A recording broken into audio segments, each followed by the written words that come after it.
منهما الحافظ الحجة أمير المؤمنين في الحديث أبي عبد الله محمد بن إسماعيل بن إبراهيم بن المغيرة بن بردزبة الجعفي اليماني البخاري رحمه الباري. اللهم انفعنا بعلومهم آمين يا رب العالمين. أنه قال: باب قول الله تعالى: ونضع الموازين القسط ليوم القيامة وأن أعمال بني آدم وقولهم يوزن. وقال مجاهد: القسطاس العدل بالرومية. ويقال القسط مصدر المقسط وهو العادل، وأما القاسط فهو الجائر. وبه قال حدثنا أحمد بن أشكاب قال حدثنا محمد بن فضيل عن عمارة بن القعقاع عن أبي زرعة عن أبي هريرة رضي الله تعالى عنه أنه قال: قال النبي صلى الله عليه وسلم: كلمتان حبيبتان إلى الرحمن خفيفتان على اللسان ثقيلتان في الميزان سبحان الله وبحمده سبحان الله العظيم صدق رسول الله صلى الله عليه وسلم। আমরা অত্যন্ত গুরুত্বপূর্ণ একটা বিষয় অর্থাৎ একটা দর্সে হাদিস, রাসূল আকরাম সাল্লাল্লাহু আলাইহি ওয়াসাল্লামের হাদিসের একটা দর্স হবে, সেজন্য আমরা এখন এই মজলিসের মধ্যে সমবেত রয়েছি। আমাদের দর্সে নিজামি বা কওমি মাদ্রাসা শিক্ষা সিলেবাসে কয়েক ধাপে আমরা আমাদের শিক্ষার্থীদেরকে শিক্ষা প্রদান করে থাকি। তার সর্বশেষ ধাপটাই হলো যেটাকে আমরা দাওরায়ে হাদিস বলি। এই দাওরায়ে হাদিসে এক বছরে 9টা হাদিসের কিতাবের অংশ বিশেষ পাঠদান করা হয়, কোনোটা পূর্ণাঙ্গ, কোনোটা আংশিক। এই হাদিসের কিতাবগুলোর মধ্যে সর্বশ্রেষ্ঠ এবং সবচেয়ে গুরুত্বপূর্ণ যে হাদিসের কিতাবটি পড়ানো হয় সেই কিতাবটির নাম হলো আল জামিউল মুসনাদুস সহিহ আল মুখতাসারু মিন উমুরি রাসূলিল্লাহ সাল্লাল্লাহু আলাইহি ওয়াসাল্লাম ওয়া সুনানিহি ওয়া আইয়ামিহি। সংক্ষেপে এই কিতাবটিকে বলা হয় জামিউল বুখারী অথবা সহিহুল বুখারী। ইমাম বুখারী রাহমাতুল্লাহি আলাইহির লিখিত এবং ওনার সংকলিত এই মহাগ্রন্থ, এটি হলো পৃথিবীর ইতিহাসে আসাহুল কুতুবিল হাদিসিয়া, হাদিস শাস্ত্রের সবচেয়ে নির্ভরযোগ্যতম কিতাব।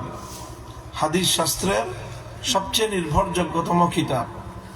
এই কিতাবের আরেকটি বড় সৌন্দর্য হলো যে এখানে ইমাম বুখারী রাহমাতুল্লাহি আলাইহি, যিনি একজন অনেক বড় মুহাদ্দিস, বরং তাকে হাদিস শাস্ত্রের সম্রাট বলা হয়, আমিরুল মুমিনিন ফিল হাদিস।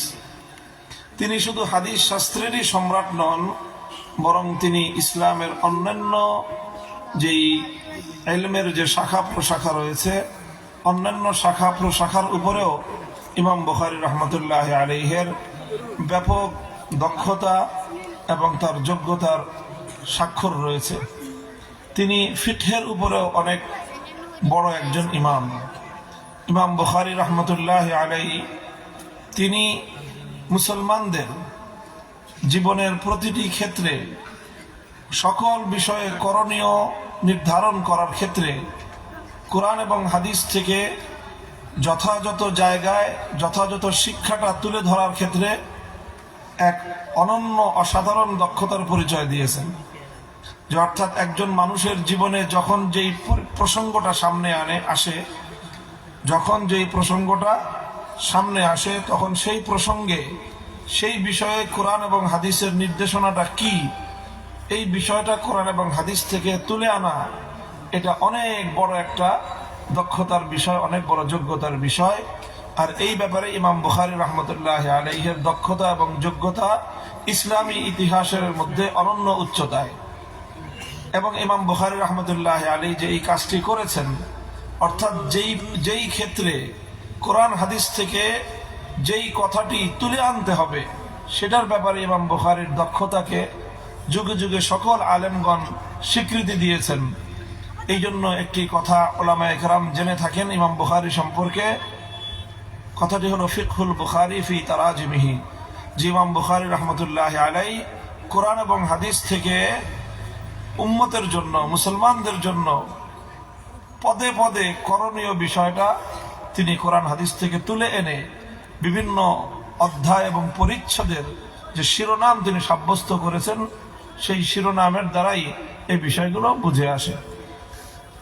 কথাগুলো একটু একাডেমিক, এই জন্য সকলের জন্য বুঝতে একটু কঠিন হতে পারে। আমি কথা লম্বা করব না, আমি একটু দৃষ্টান্ত দিলে সবাই পুরো বিষয়টাই বুঝতে পারবেন। বিষয়টা হলো যে ইমাম বুখারী রাহমাতুল্লাহি আলাইহি কোন ক্ষেত্রে উম্মতের জন্য কি করণীয়, এই বিষয়ে কোরআন হাদিস কি বলে, সেই বিষয়টা ওই ক্ষেত্রে তুলে আনা, এটা কিন্তু সবার পক্ষে সম্ভব না।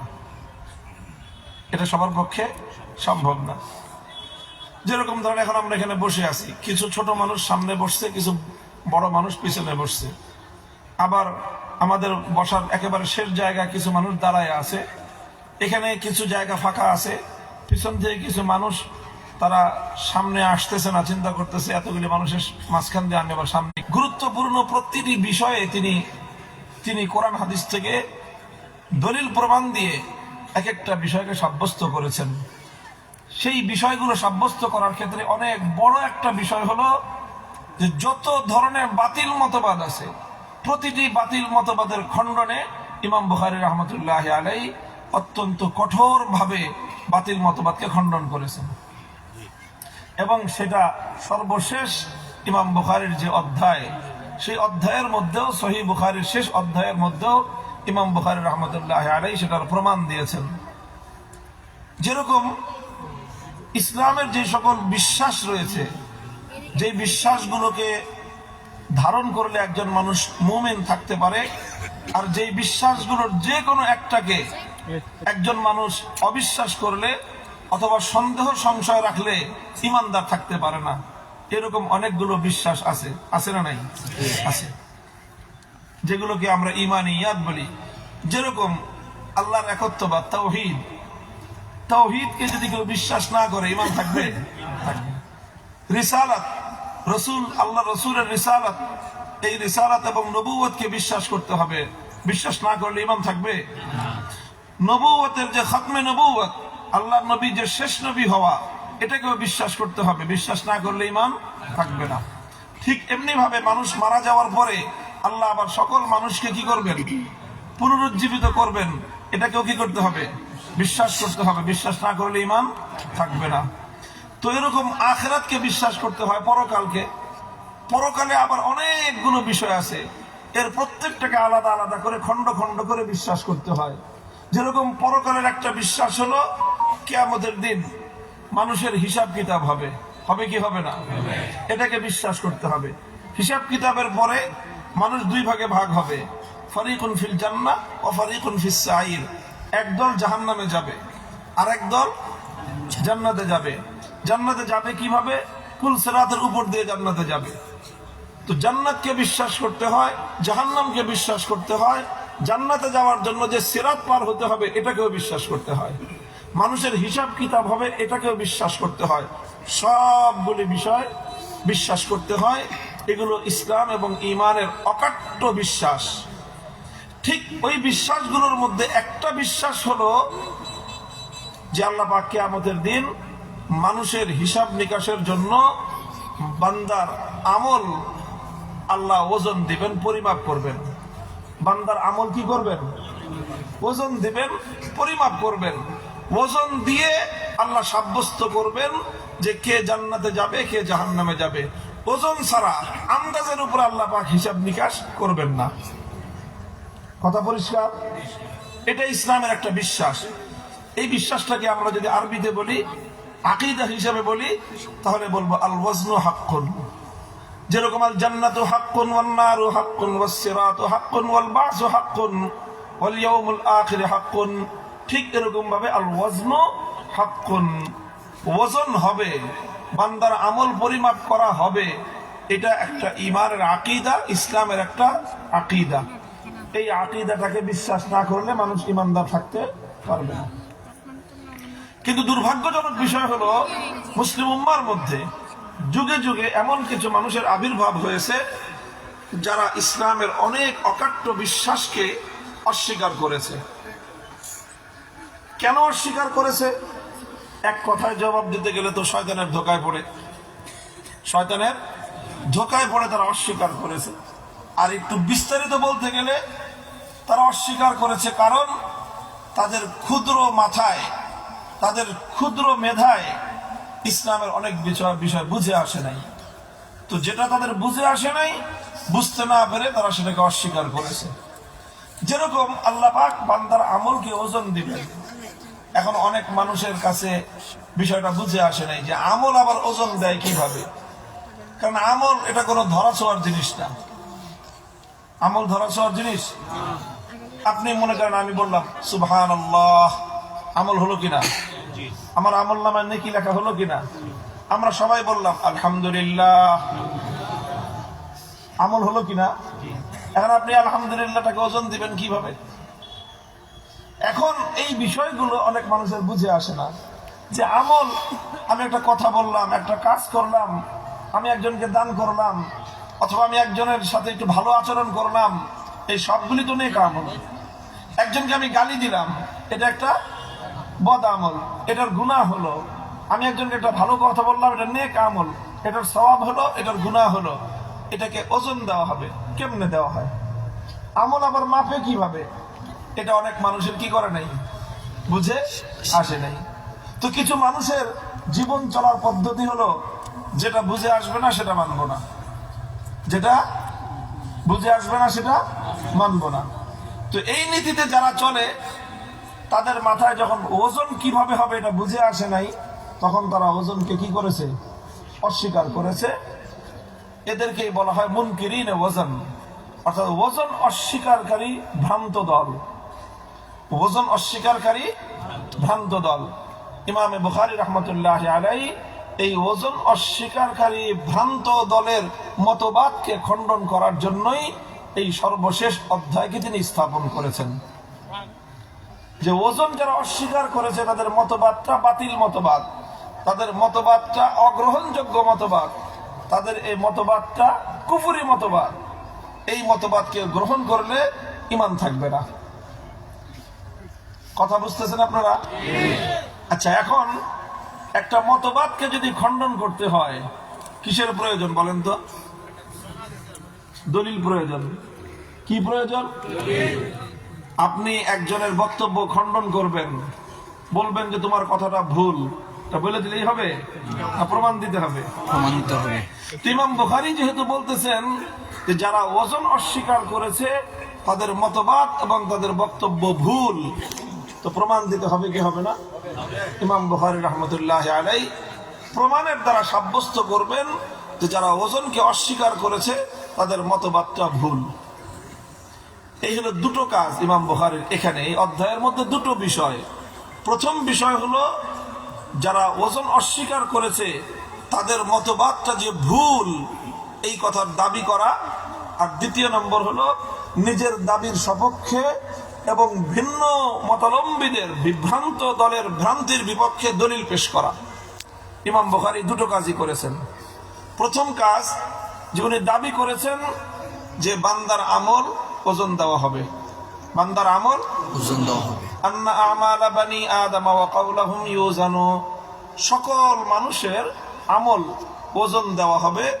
এটা হলো ইমাম বুখারীর দাবি। দাবি মানে এটাই হলো ইসলামের কথা। প্রথম ইনি এটাকে দাবি হিসাবে উপস্থাপন করলেন। এরপরে এই দাবির সপক্ষে তিনি দুটো প্রমাণ পেশ করেছেন। কয়টা প্রমাণ? এক নম্বর প্রমাণ হলো আল্লাহর কোরআনের আয়াত, আল্লাহর কোরআন থেকে একটা আয়াত পেশ করেছেন, কোরআনের দলিল। দুই নম্বর দলিল দিয়েছেন আল্লাহর নবীর হাদিস থেকে একটা হাদিস উপস্থাপন করেছেন। অর্থাৎ দুটো দলিল, একটা কোরআন একটা হাদিস, একটা কোরআন একটা হাদিস। ইমাম বুখারী এই দুটো দলিলই দিয়েছেন।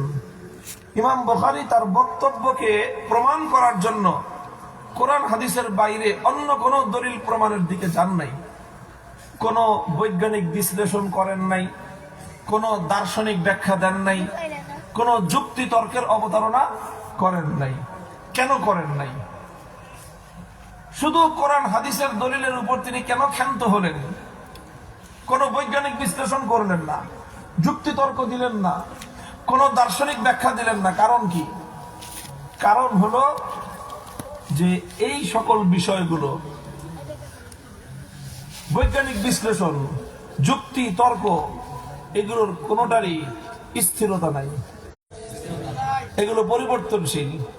এগুলো কি বৈজ্ঞানিক বিশ্লেষণ, বৈজ্ঞানিক ব্যাখ্যা, এর পরিবর্তন হয় কি হয় না? যেমন ধরেন একটা কথাই বলি, আমি ঐতিহাসিক একটা সূত্র দিই। এক সময় বিজ্ঞানীরা বলল, তারা একটা থিওরি দিল, এটাকে বলতো হেলিওসেন্ট্রিক থিওরি, যে সূর্য তার আপন জায়গায় স্থির, সূর্যকে কেন্দ্র করে পৃথিবী সহ অন্য সব গ্রহগুলো ঘুরে। সূর্য ঘুরে না, পৃথিবী ঘুরে। পৃথিবীও ঘুরে, সূর্য ঘুরে, চন্দ্র ঘুরে, সবই ঘুরে। এখন বৈজ্ঞানিকরাই কিন্তু একটা বিষয়ে কয়টা মত দিলেন? এটাই যে শেষ মতামত, এটা কে বলবে? সামনে যে তারা আবার নতুন কোন মতামত দিবে না, এটারও কোনো কি নাই, নিশ্চয়তা নাই। কাজে বৈজ্ঞানিকদের কথার মধ্যে পরিবর্তন হয় কি হয় না? এখন দেখেন, বৈজ্ঞানিকদের কথা যেহেতু পরিবর্তন হয়, এখন বিজ্ঞানের উপর যদি ইসলাম নির্ভর হতো, তাহলে ইসলামের কথাও পরিবর্তন হতো। কিন্তু আলহামদুলিল্লাহ, ফরমান না বদলা যায়গা। ইসলাম কোরআন এবং হাদিসের উপর নির্ভরশীল। কোরআন হাদিস 1400 বছর আগে যা বলেছে, আজও তাই বলছে। আরো 1400 নয়, আরো 14,000 বছর পরেও কোরআন এবং হাদিসের কোনো কথা বিন্দু বিসর্গের পরিবর্তন হবে না। এই জন্য ইসলামের কোন, যেটাকে বলে যে মানে যুক্তি হলো চতুর্দিকে কাটে, ডান দিকেও কাটে, বাম দিকেও কাটে, উপরেও কাটে, নিচেও কাটে, চতুর্দিক দিয়ে কাটে। এই জন্য যে যুক্তির পিছনে পড়বে, তার পরিণাম খুব খারাপ হবে। কোরআন হাদিস বাদ দিয়ে যদি কেউ যুক্তির পিছনে পড়ে, হ্যাঁ আমি আগেই বলেছি, এখন লোকটা নিজে এবং ছেলে দুইজনে মিলে গাধার পিঠে বসছে। কিছুদূর যাওয়ার পর 3 নম্বর দলের সঙ্গে দেখা। এরপর কত বড় পাষণ্ড, ছোট্ট একটা গাধা প্রাণী, অবলা, বাপ বেটা দুইজনে তার পিঠে সওয়ার হয়ে বসছে। আর লোকটা বলে যে কথার মধ্যে যুক্তি আছে। কি করবে? দুজন নামছে, বাপ বেটা দুজন হেঁটে যায়, গাধাটাও হেঁটে যায়। এবার 4 নম্বর মধ্যে যুক্তি আছে। এখন সে চিন্তা করে যে করবো কি? তাহলে আমি নিজে আরোহণ করলাম, হইলাম পাষণ্ড বাপ, নির্দয় বাবা। ছেলেরে আরোহণ করাইলাম, ও হলো বেয়াদব ছেলে। দুইজন আরোহণ করলাম, দুজন হইলাম পাষণ্ড, দুজন নামলাম, হইলাম গাধা। এখন সব দিকে তো যুক্তি আছে, কোনোটাই আপনি ফেলে দিতে পারবেন না কোনো কথাই। শেষ পর্যন্ত লোকটা চিন্তা করলো যে আসলে সমস্যাটা গাধাটার সাথে থাকলেই সমস্যা, গাধাটার সাথে থাকলেই সমস্যাটা। জঙ্গলে চলে গেছে। এখন সে খালি হাতে বাড়ি ফিরে আসছে। বাড়িতে তার বিবি সাহেব অপেক্ষা করতেছেন যে গাধাটা বিক্রি করে 10-12 হাজার টাকা আনবে, বিশাল প্ল্যান, তার একটা বড় কিছু করবে। এখন জিজ্ঞাসা করছে যে গাধা কত টাকা বিক্রি করছো? এমন লোকে বলে যে গাধা তো বিক্রি করতে পারি নাই। কই গাধা কোথায়?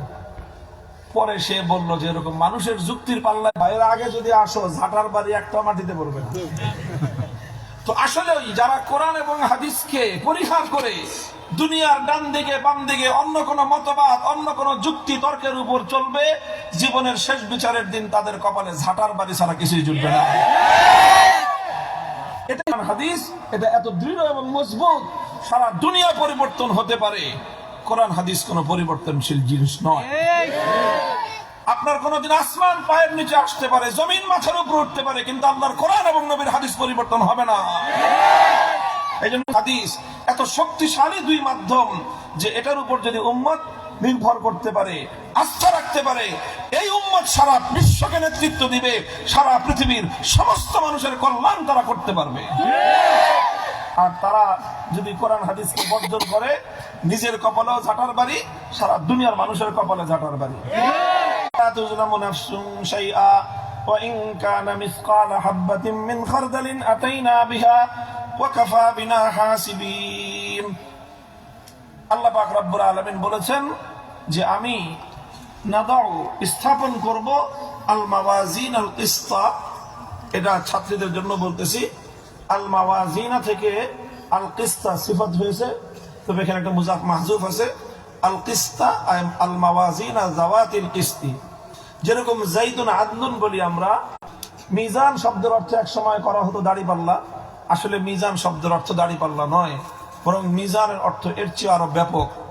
আল মিজান এটা ইসমে আলার সিগা মিফআলুন ওজনে মা ইউজানু বিহি, যেই জিনিসের দ্বারা ওজন দেওয়া হয়, যেই জিনিসের দ্বারা ওজন দেওয়া হয়, মাপা হয়। আরে ভাই, দুধের সাথে পানি মিশানো হয়, দুধও তরল জিনিস, পানিও মিলানো হলে একাকার হয়ে যায়, বোঝা যায় না, বোঝার উপায় নাই যে কোথায় দুধ কোথায় পানি।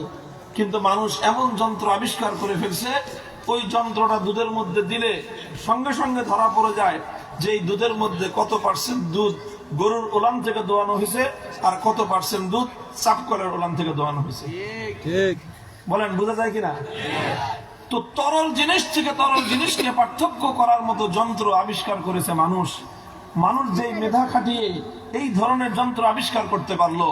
মোহাম্মদ আলী খেলে একজনকে একটা বক্সিং মারলো, সাথে সাথে কম্পিউটার স্ক্রিনে ভেসে উঠলো তার এই বক্সিংটার ওজন ছিল 360 কেজি।